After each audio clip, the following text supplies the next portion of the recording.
જય સોમનાથ। તો આજે અમે આખી ફેમિલી જવાના હતા ચોરવાડ। તો મસ્ત રેડી થઈ અને નીકળી ગયા। ઘરના તો ક્યારના નીકળી ગયા અને અમે થોડુંક લેટ નીકળ્યા।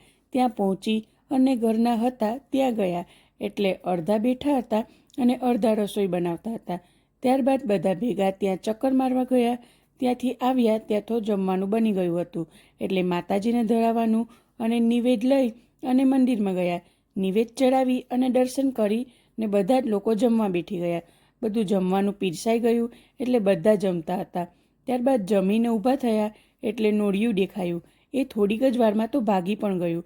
ત્યારબાદ દઢેશ્વર મહાદેવના મંદિરે જઈ દર્શન કરી જલ અર્પણ કરી અને દરિયે થોડીક વાર હવામાં ઊભા। ત્યારબાદ ચોરવાડ બીચ ઉપર ગયા। ત્યાં થોડીક વાર ફરી અને નીકળી ગયા। ત્યારબાદ ગળુમાં રોકાયા અને ચા પી અને ઘરે આવવા માટે નીકળી ગયા। વિડીયો ગમ્યો હોય તો લાઇક શેર ફોલો કરજો અને લોંગ વિડીયો જોવા માટે યુટ્યુબ ચેનલને સબસ્ક્રાઈબ કરજો।